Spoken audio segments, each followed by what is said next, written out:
Good evening. Welcome to the QCIS channel. On this channel, you get a daily dose of science, technology, engineering, and math.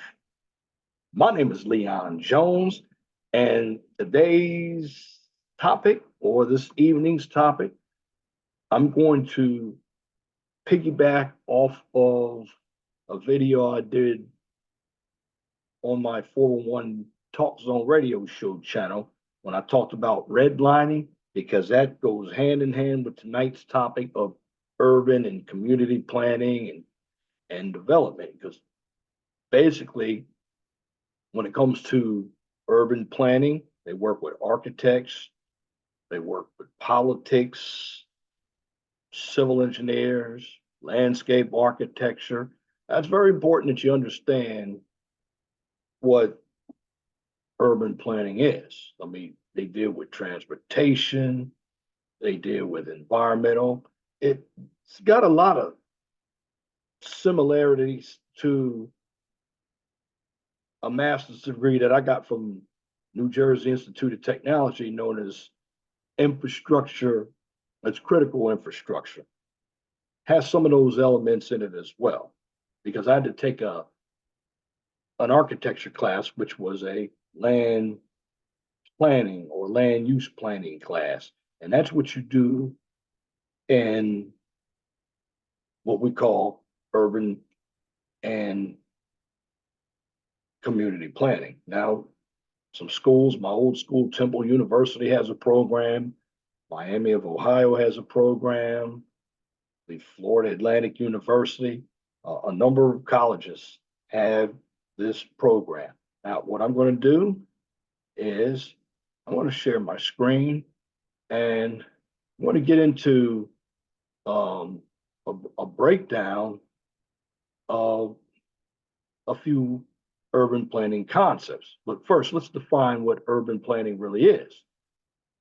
Urban planning is the process of developing and designing urban areas to meet the needs of a community. Now, again, the process draws from a number of disciplines. This is why it's interdisciplinary. And the disciplines are architecture, engineering, economics, sociology, public health, finance, and even more. Now, it's funny because I just mentioned a major that I studied in New Jersey. A lot of those same disciplines are within critical infrastructure as well, because critical infrastructure and urban planning, they're both interdisciplinary programs. Now, in urban planning, the focus is to strive to prepare cities and towns for the future. It's typically used as part of a larger city plan and should tie back to your city's mission and value and vision statements. Now, when it comes to urban planning touches on numerous city life elements, new and pre-existing land buildings, roads, communal spaces, transportation, economic development, infrastructure, and the environment, amongst others. Now, we broadly characterize or categorize these aspects into different conceptual areas. These areas are commonly referred to as types of urban planning, but it's important that you understand that they are not mutually exclusive. In fact, a cohesive urban plan should include many or all of the following areas that I'm going to mention. Now, one more note, urban planning is more effective when you approach it with a strategic lens. So with everything, you have to have a strategy. Now that means setting clear goals, you have to measure progress, you have to have strategically defining, and you have to know how to execute projects.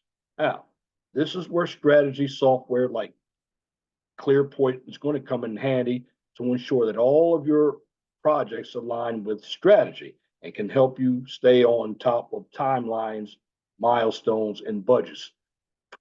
ClearPoint is just like MS Project and all those other softwares that are used to create construction schedules. Now, the 7 types of urban planning. And of course, urban planners direct the development of cities and towns. Number one, you have what we call your strategic urban planning.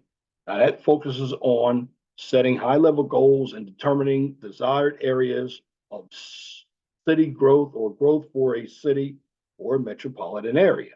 Now, as you know, I did redlining, and what it did, it created maps and it redlined the areas that were economically, well, we called them depressed, but they were Black areas because of property values. And the government really encouraged that. Now, of course, getting back to the topic, this results of the the result of the planning process is a strategic plan, and it's also called a developmental plan or strategy, or a lot of us call it a comprehensive plan. Now, the strategy's main goals may include easing transportation throughout the city, creating more community spaces, improving citizens' quality of life, or encouraging people to visit or move to the city. This is why you see a lot of city initiatives. Now, again, this is generally the highest level of the planning process, and other components of planning typically will fit into this type of plan. Number two, we have what we call land use planning, and that basically concerns legislation and policy adapting or adopting planning instruments like government statutes, regulations, rules, codes, and policies to influence land use. On a broad level, these planning instruments deal with the type, location, and the amount of land needed to carry out different functions of the city. Now, they also serve to zone or reserve land for certain purposes, such as residential, for buildings like apartments, single family residences, condominiums. Then you deal with your commercial. It's where all of your strip malls, your retail shops, and your office buildings. And then you have industrial. Industrial is for manufacturing and warehousing. And then when you deal with municipal, you basically deal with government, like your firehouses, your courthouses, your city buildings, your police station.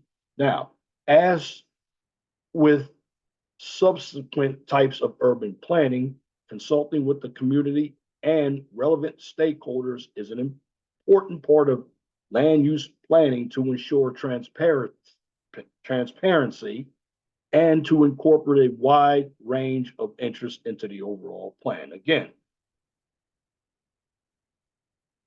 this strategy, number two, land use planning, is very important because you're going to have to deal with the community. That means you're going to have to deal with citizens, you're going to have to deal with politicians, you're going to have to deal with environmental groups, because some environmental groups, they don't want building. You're going to have to deal with employers. You're going to have town hall meetings. This is where you have to utilize land use, and you have to convince people that producing projects like parks or putting more commercial buildings, more residential buildings, municipal buildings is going to help your city. This is where you want to show the transparency. Again, you want to utilize land use to incorporate a wide range of interests into the overall plan. So if you communicate your strategic plan well, then transportation, commercial, and industrial planning should flow right into the plans. Now, number three, master planning. It's typically used for greenfield development projects or building on undeveloped land, like farmland. Now, instead of modifying pre-existing structures or spaces, you're starting from scratch. This type of urban planning envisions a future state for a given space and what it will take to achieve that vision. So, urban planners, here's what they must do. They must consider the required zoning from a land use plan and infrastructure to make the project possible, such as residential and commercial land, transportation considerations, and road locations. They must also plan the location of urban amenities such as community facilities, schools, parks, and the like. Again, consulting with landowners and governmental agencies impacted by the plan is an essential task here.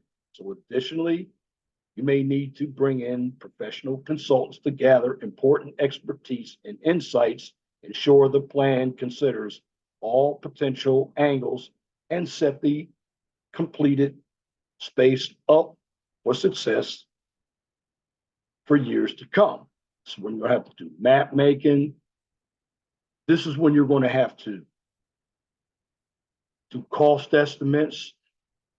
Now, urban revitalization. This is what I call gentrification. Now, when you have some areas in cities that have blighted buildings, and they've been sitting there, cities like Baltimore and Chicago, DC, New York, Milwaukee, to name a few of the cities, Gary, Indiana. Well, you can actually buy houses for $1, fix them up,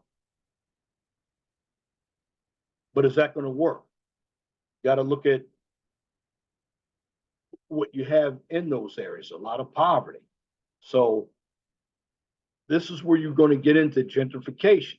So in contrast to master planning, urban revitalization focuses on improving areas that are in a state of decline. The exact definition of a declining area will differ from city to city. For example, areas that have a troubling number of failing businesses or a stagnant or decreasing population growth.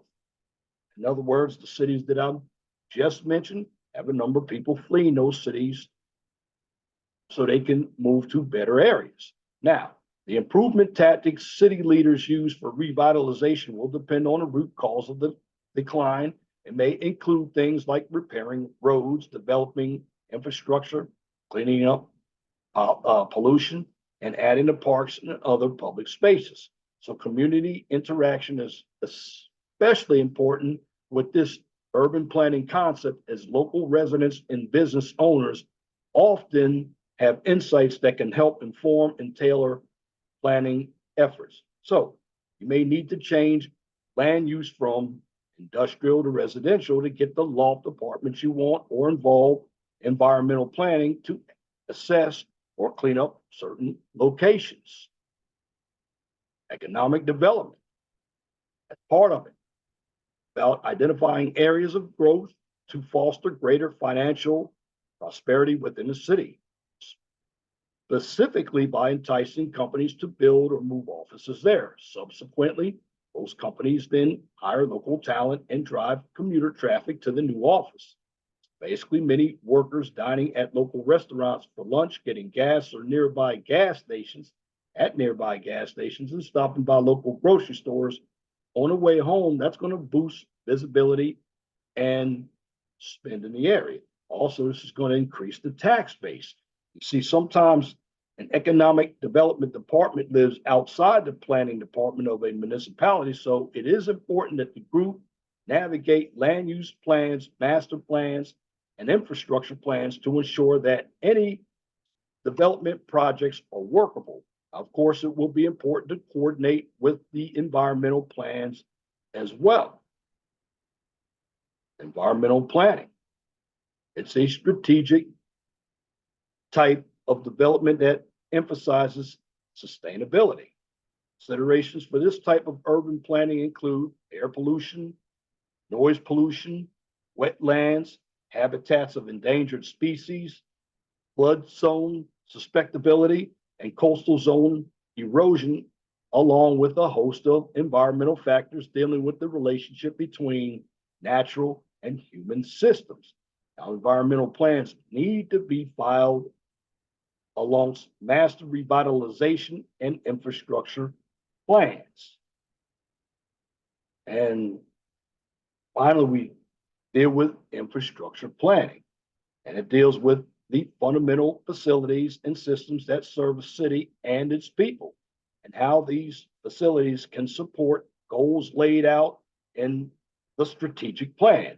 Now, this type of urban planning covers public works infrastructure. This is where you get your utilities like your water supply, your sewage, your telecommunications, and your electricity, your infrastructure, such as parks, schools, and hospital, your safety and transportation, such as roads, police, and fire facilities.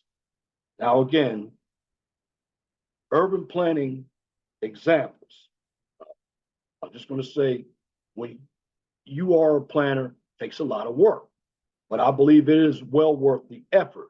Now, I'm going to give you some of the following examples when it comes to planning at the city, county, and state levels, and how they can have a positive, long lasting effect on your community.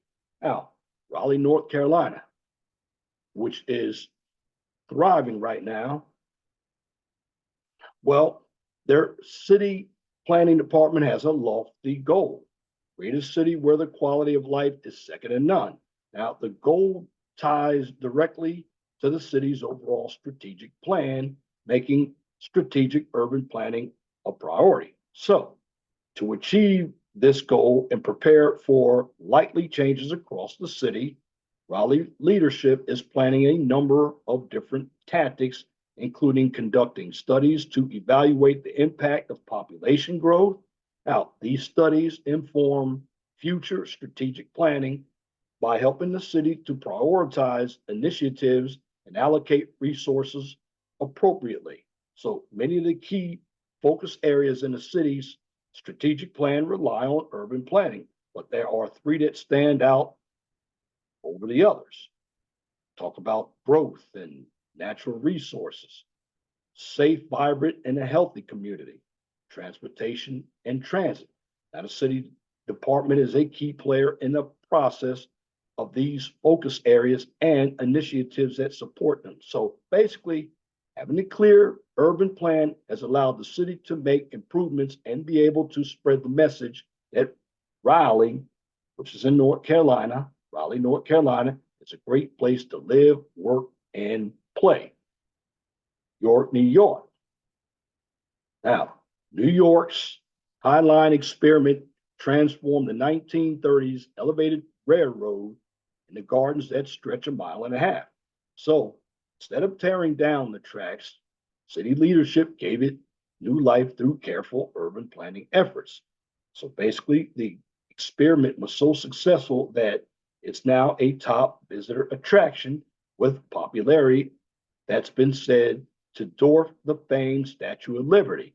Its success has also inspired other cities to recreate a similar experience for their own citizens. New York has included green space in all of its planning going forward, and there are many examples of great outdoor spaces that are giving the city a feeling of openness in one of the most densely populated areas in the country. So you have water parks, the downtown boathouse, and Fort Tryon Park. They're just few of the many spaces available to enjoy the outdoors. Going out west, Eugene, Oregon, well, it tends to be environmentally focused, which was once named the fifth greenest city in America and the best city for urban farming. Now, what makes the city so green? For one, it boasts an innovative public power grid that draws 85% of its energy from renewables. Now, in addition, the city is very accessible by bike and hybrid transport. Eugene also managed to meet the ambitious goal it had been working toward for a decade. So it became carbon neutral back in 2020. Now, this isn't Eugene just being trendy. It was known as the Emerald City before Earth Day was created. And part of its brand is to be green all year round. Thus, to live and execute on that strategy, it has put in place some ambitious goals and model its planning process around these goals. So, again, when it comes to urban planning, a well-developed, effective urban plan requires thorough research and input from numerous stakeholders, including citizens, landholders, and government staff. Urban planners should think about their plans from the perspective of all, these are the perspectives of the individuals who will be impacted by their efforts. And since implementing that plan uses taxpayer dollars, the plan should be as practical and as cost effective as possible. Now, what I'm going to do, I'm going to go back. I'm going to give you some extra learning here, and I'm going to share a little video, and I'm going to give you some more insight on what urban planning is. Just bear with me. Let me share my sound here.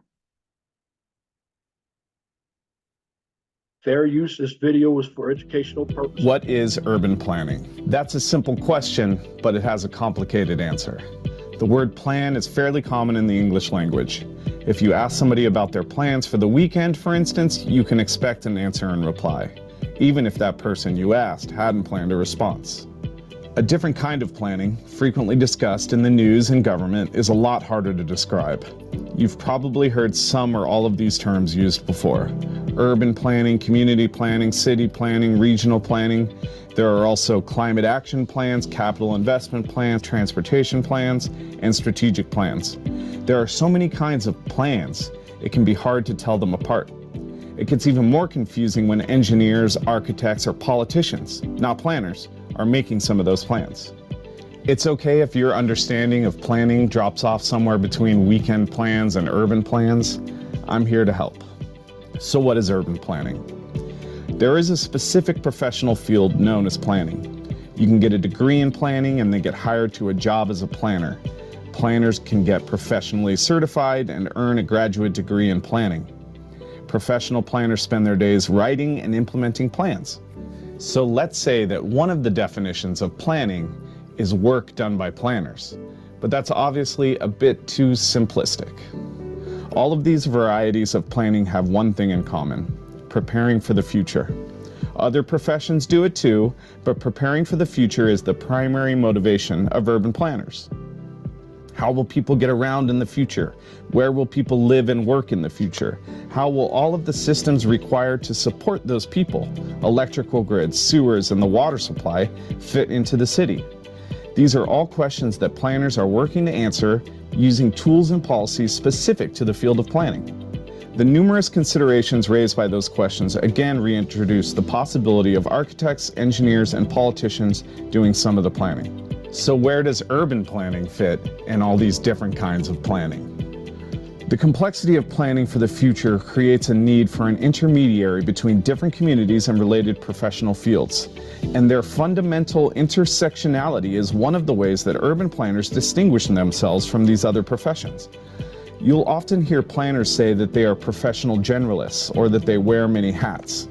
Planners are like a Swiss Army knife in the city building process, which is another reason planners are sometimes confused with engineers, architects, or politicians. Given their flexibility, another one of the most important roles for planners is engaging with the public. Planning for the future in today's complex world means addressing the hopes and ambitions of a diverse collection of humans. Workers of all varieties, residents who live in all sorts of homes and in all kinds of household arrangements, and communities and cultures originating from all over the world. Planners are the first to gather feedback from the public to inform a comprehensive vision of the future. The next step in the planning process is synthesizing all that information and communicating a vision of the future for approval by a governing body, like a city council or a county board of supervisors. The approval process can be intensely political, so planning is also fundamentally political. In many cities, planners will also manage the implementation of that approved vision by enforcing the legal tools of planning, usually known as zoning codes. There is a clear distinction between the process of planning for a city's future and the process of implementing that vision. But planners will be involved in both to ensure the city evolves as planned. Another way to understand planning is by studying the way the field has changed throughout history and how that evolution is reflected in the world of today. A few men from history had the opportunity to plan cities from scratch, like Pierre-Charles L'Enfant in Washington, D.C., Daniel Burnham in Chicago, or George Eugene Haussmann in Paris. Other very powerful men from the 20th century, like Robert Moses and Le Corbusier, transformed entire neighborhoods and cities to fit their preferred model. And yes, in the past it was mostly men doing the planning. After zoning codes gained popularity in the early 20th century, planners began to focus almost entirely on land use, and planning began to mean the process of deciding where to locate residential, office, retail, and industrial uses in new and existing cities. The desire to separate residential uses from noxious industrial uses, enabled by the mass production of the automobile and a massive government program to build interstate highways, represents a significant step toward creating the mostly suburban and sprawling country we live in today. In the 21st century, planning is much more grassroots in orientation, inspired by the writings of Jane Jacobs, among others, and enshrined in legal and political tools designed to protect the interests and values of local residents, businesses, and communities.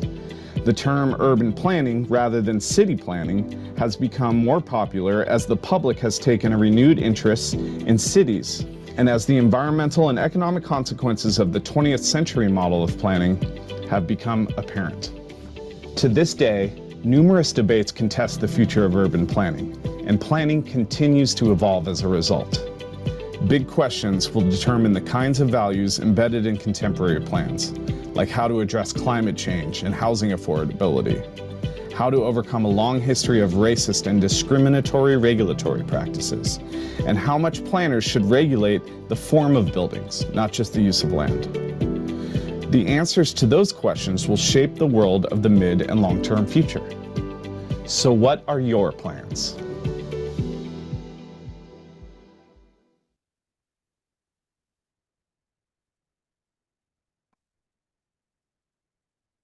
Just like I told you about urban planning, it's an interdisciplinary field. Now, if you're looking to get certified, there is an exam from the AICP, and I believe that's the American Institute for Certified Planners.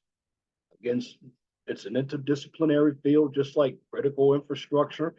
And when you see the video, it's going to mention some of the areas that I've mentioned, like the economy for economic development, infrastructure, transportation, some deal with municipalities, even some of the smaller areas, like Lebanon, Indiana.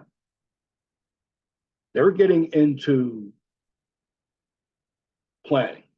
You have smart cities, sustainability. You have a lot of these factors coming into urban and community planning because, again, you want to look to the future. But before you look to the future, you have to go back and look to the past. How was everything created? And you have to look at certain areas. Now, the reason for bringing this video into play tonight is there was redlining in the past. So now, what is the opposite of redlining?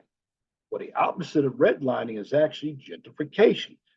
This is when developers come in where when you had redlining, that was based on having a map and particularly areas that were African American communities, and you had a lot of racial, you had a lot of discrimination. Blacks couldn't get homes. You had the invention of the FHA, and when blacks had homes, they weren't what we call them the hood. They weren't the slums, so blacks couldn't move into upscale neighborhoods. And when the maps came out, all the areas that were inhabited by blacks, they were colored red. And that's where you get redlining. Now, some of those areas, the houses are abandoned. So what would you do with abandoned homes? Well, a developer will come in, buy the land for cheap, and redevelop it. And when he redevelops it, you know he's going to raise the rent, going to raise the mortgage. And do I believe gentrification can help? It can. There's also the process of eminent domain. But again, when we deal with community planning, urban planning, it's just an interdisciplinary field that, yes, you have to deal with stockholders, stakeholders, engineers, architects, environmental planners, transportation planners. It takes all those individuals to create cities. And you always want to make sure that your cities are attractive because, again, you get more taxpayers, get more tourists, you can keep your taxes, and you can have good services in your cities. But again, it also depends on who's running the cities. Where they allocating all the resources? You have capital improvement plans. You have a lot of, in Indiana, we use the word LPA, local public agency. What they are, they're municipal projects. Some of them are DOT projects as well. If you have a state road or you have a US highway running through the city. But in the meantime, just wanted to give you an overview on what urban planning really is. Again, it's an interdisciplinary field that interfaces a number of fields. Throw geology in there, geography. Again, you can throw environmental, sociology, just deals with the urban environment. That concludes this topic on urban planning. If you like what I just presented, please comment, share, and subscribe. And if you're looking for some political, some social content, check out my main channel, the 411 Talk Zone Radio Show, also on YouTube. And once I complete the videos right here on YouTube from the 411 Talk Zone Radio Show and the QCIS channel, I'll upload those videos to my Twitter page. And for the QCIS channel, I will also upload that video since it's an educational channel. You will also find that video on my LinkedIn page. And once again, thank you for viewing this content. QCIS channel. This channel is a daily dose, science, technology, engineering, and math. Till next time, my name is Leon Jones. I hope you all have a wonderful and gracious evening.